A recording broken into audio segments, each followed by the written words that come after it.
So hello guys, welcome to my channel.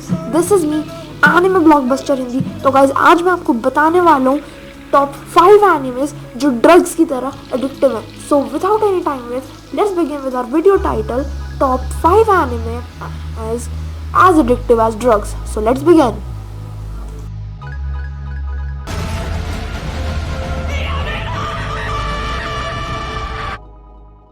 Guys, जो मेरी list में जो एनिमे नंबर 5 पे है वो है डेथ नोट।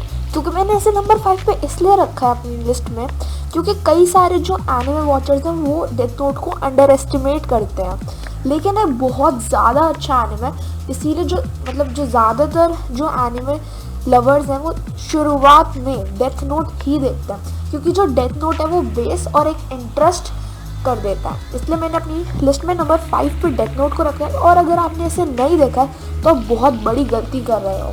तो डेथ नोट जो है वो लिखा है टिसुगुमी ओबा ने, और उसे जो इलस्ट्रेट करा है वो है ताकेशी ओबाता ने, और जो इसका एनिमेटिंग हाउस है वो है मैड हाउस। इसका एनिमेशन जो है वो भी काफ़ी ज़्यादा अच्छा है, और इसका जॉनरा है मिस्ट्री, साइकोलॉजिकल थ्रिलर और सस्पेंस। और अगर आपको ये सारी चीज़ें अच्छी लगती हैं तो डेफिनेटली ये एनिमे आपके लिए ही बना है। डेथ नोट में हमें पहला जो सीन है वो दिखाया जाता है शिनिगामी वर्ल्ड का। वो मैं अभी आपको उसके बारे में नहीं बताऊंगा क्योंकि वो स्पॉइलर हो जाएगा। तो मैं एपिसोड 1 का छोटा सा क्लिप आपको एक्सप्लेन कर देता हूँ।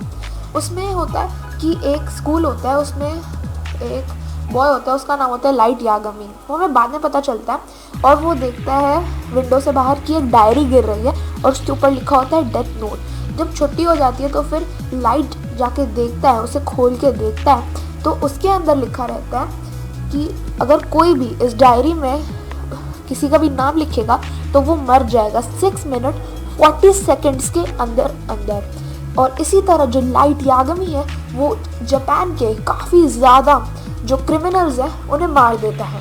और आपको ये सुन के काफ़ी ज़्यादा शॉकिंग लगे कि जो लाइट यागमी के डैड है वो खुद एक डिटेक्टिव है और वो खुद उसे पकड़ना चाहते हैं, क्योंकि लाइट ने अपनी जो पर्सनालिटी है सबसे छुपा के रखी है कि वो ही डेथ नोट का ओनर है। और वो अपने आप को, और दूसरे लोग उसे नाम देते हैं कीरा।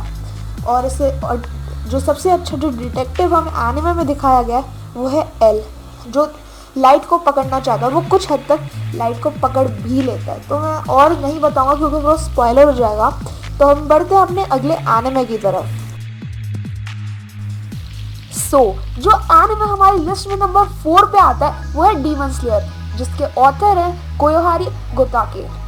सॉरी अगर मैंने गलती से गलत प्रोनाउंस किया होगा मैंने। और इसे पब्लिश करा है शोएशिया ने, और इसका जो नई वॉल्यूम है वो वीकली आती है शोनेन जंप की मैगजीन में। और जो इसका जॉनरा है वो है एडवेंचर फिक्शन, डार्क फैंटेसी और मार्शल आर्ट्स। तो ये जो मेन जो एनिमे ये बेस्ड करा गया है एक बॉय जिसका नाम है तांजीरो।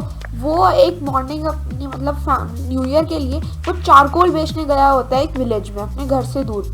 और जब वो घर आकर देखता है तो उसकी जो पूरी फैमिली जो है वो डीमंस ने ख़त्म कर दी होती है, सबको मार दिया जाता है। लेकिन जो बची थी वो थी उसकी बहन नेजुको, लेकिन उसे डीमंस ने अपनी तरह उसे डीमन बना दिया था। और डीमंस की ये कमज़ोरी होती है कि वो दिन में नहीं रह सकते, और अगर वो रहते हैं तो धूप में जाते हैं तो वो जल के मर जाते हैं। तो जो मेन मोटिव है तांजीरो का वो ये है कि वो अपनी बहन को किसी तरह फिर से एक ह्यूमन में बदल सके। तो अपनी बहन को फिर से एक ह्यूमन बनाने के लिए तांजीरो शामिल होता है डीमन स्लेयर कॉर्प्स में। और वहाँ पे उसके ट्रैवल करते हुए डीमंस को स्ले करते हुए तांजीरो को अपने 2 दोस्त मिलते हैं जिनका नाम होता है जिनित्सु और इनोस्के। और इसी तरह वो अपनी जर्नी शुरू करता है, और फिर उससे पता चल जाता है कि जो भी डीमंस होते हैं उनके जो हेड है उसका नाम होता है जो किंग है उसका नाम होता है मुजानकी बुत्सुजी। और अगर मैंने आपको थोड़ा और बताया तो शायद थोड़ा स्पॉइलर हो जाएगा, इसलिए मैं अभी आपको और नहीं बताऊंगा। आप इस एनिमे को ज़रूर ट्राई कर सकते हो।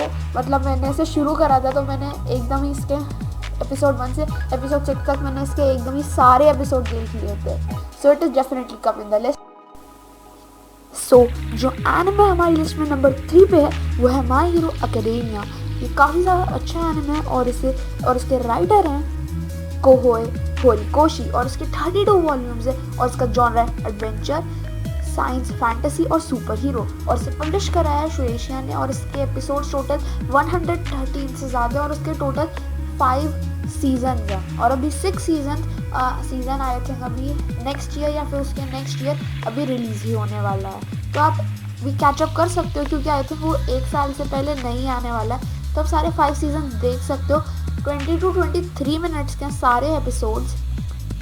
सो ये स्टोरी जो है एक मेन कैरेक्टर पे जो फोकस करती है ओवरऑल, जिसका नाम है इजुको मिडोरिया और वो एक ऐसे वर्ल्ड में रहता है जहाँ पे 80 to 85% लोगों के पास कॉर्क है, जो कि अब बढ़ के 95% हो जाती है। मतलब उसमें आप सोच सकते हो कि 95% लोगों के पास एक सुपर पावर है, लेकिन जो 5% लोग जो अभी भी पैदा हो रहे हैं उनमें कोई कॉर्क नहीं है और उन्हीं में से होता है हमारा इजुको मिडोरिया, जो कि इस एनिमे का मेन कैरेक्टर है। और इजुको अपने फेवरेट हीरो ऑल माइट के जैसा बनना चाहता है, उसे बहुत ज़्यादा वो एडमायर करता है। बट जब वो 4 इयर्स का होता है उसमें ऐसा होता है कि कॉर्क जो सुपर पावर होती है वो उनमें शो हो जाती है, जो चिल्ड्रन अभी 4 इयर्स के हैं। लेकिन इजुको मिडोरिया में ऐसे कोई सिम्टम्स नहीं आए थे कि उसके पास कोई सुपर पावर है, बट लेकिन वो ऑल माइट की तरह एक नंबर 1 सुपर हीरो बनना चाहता है।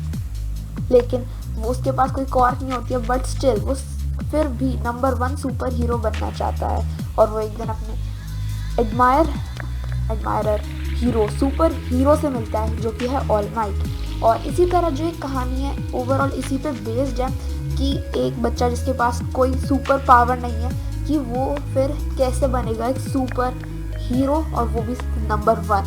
तो ये जो अगर आपको सुपर हीरो फैंटेसी एनिमेस अच्छे लगते हैं ये डेफिनेटली नंबर 1 पे है, क्योंकि अभी 2 एनिमेस और बचे हैं वो मैं आपको बताऊंगा, लेकिन ये नंबर 3 पे बहुत ज़्यादा बेस्ट एनिमे है, आप इसे ज़रूर देखना। ये मेरा कि जैसे अब कोई भी सजेशन मांगता है कि कौन सा एनिमे देखना चाहिए तो मैं डेफिनेटली डेथ नोट के बाद उसे यही एनिमे सजेस्ट करता हूँ। इसका एनिमेशन स्टाइल बहुत अच्छा है क्योंकि इसका जो एनिमेशन स्टूडियो है वो है बोन्स, और अब जानते ही हो बोन्स का जो एनिमेशन स्टाइल कितना ज़्यादा अच्छा है, तो डेफिनेटली आप इसे देख सकते हो। सो जो एनिमे नंबर 2 पे वो the rising of the shield hero और इसका जॉनरा है डार्क फैंटेसी और इसेकाई एनिमे। अगर आपको नहीं पता इसेकाई एनिमे कौन से होते हैं, तो इसेकाई एनिमे वो होते हैं जिसमें जो हमारा जो मेन कैरेक्टर है और कुछ और कैरेक्टर्स हैं वो दूसरे वर्ल्ड में अचानक से टेलीपोर्ट हो जाते हैं। और इस एनिमे के जो स्टूडियो है वो है किनेमा सिट्रस और जिसका जो सीजन 2 है उसके स्टूडियो है DR मूवी और इसके टोटल 25 एपिसोड्स और इसका सीजन 2 अप्रैल 2022 में आने के चांसेस हैं। पहले वो अक्टूबर 2021 में आने वाला था, लेकिन जो कोविड क्राइसिस है इसी वजह से वो अब पोस्टपोन हो गया है अप्रैल 2022 में। और the rising of the shield hero के राइटर हैं एनेको युसागी और इसकी IMDb पे भी रेटिंग काफ़ी ज़्यादा अच्छी है जो है 8.1 आउट ऑफ 10 और इसकी क्रंची रोल पे जो रेटिंग है वो है 4.7 out of 5 which is really good. So ये जो एनिमे है ये बेस है एक कैरेक्टर नाओफुमी पे जो मतलब ऐसी नॉर्मल वर्ल्ड में होता है, बट लेकिन जब वो लाइब्रेरी में जाता है एकदम से वो एक बुक लेता है और वो टेलीपोर्ट हो जाता है एक दूसरे वर्ल्ड में, जहाँ पे उसे दिखता है कि काफ़ी सारे मतलब 4 लोग और भी होते हैं उसके साथ और उनके पास एक वेपन होता है, एक होती है शील्ड और एक होती है स्वॉर्ड, एक बो और एक स्पीयर। और जो हमारा जो मेन कैरेक्टर है उसे मिलती है शील्ड, जिसे काफ़ी ज़्यादा बुरा माना जाता है इन अटैकिंग, लेकिन उसे इन जो वहाँ पे वेव आई होती है मतलब वहाँ पे काफ़ी सारे मॉन्स्टर्स जो हैं वो अटैक करते हैं और नाओफुमी को अपनी शील्ड से उन्हें बचाना होता है। तो फिर ये कहानी इसी पर बेस्ड है क्योंकि एक हीरो जिसके पास शील्ड है वो कैसे दूसरों को बचा सकता है। और तो और इसे one of the most popular anime भी कहा जाता है क्योंकि ऑलमोस्ट हर एनिमे फैन ने इसे देखा होता है, तो ये मेरा भी फेवरेट एनिमे है। तो और अगर आपने इसका एक एपिसोड देख लिया ना आप सोचोगे कि अगले एपिसोड में क्या होगा, क्योंकि जो इसकी कहानी है बहुत ज़्यादा इंटरेस्टिंग हो जाती है आगे कुछ एपिसोड्स में। और सीजन 1 का एपिसोड 2 और 3 बहुत ज़्यादा इंटरेस्टिंग है। उसे देख के आपको इस एनिमे को छोड़ने का मन ही नहीं करेगा। सो या let's move on to our next anime. Anime number 1 पे है वो है attack on titans post apocalyptic, जिसके टोटल 75 प्लस एपिसोड्स हैं और इसके आई थिंक 4 सीजन आ चुके हैं। मैं अभी इसे कंटिन्यू कर रहा हूँ, मतलब अभी मैं अभी इसे देख रहा हूँ और मैं सीजन 3 पर हूँ। और ये काफ़ी ज़्यादा अच्छा एनिमे और जो इसका एनिमेशन स्टाइल है ना बहुत ब्यूटीफुल और बहुत ज़्यादा सुंदर है। इतना अच्छा एनिमेशन स्टाइल मुझे और कहीं नहीं मिला जितना अटैक ऑन टाइटंस का था।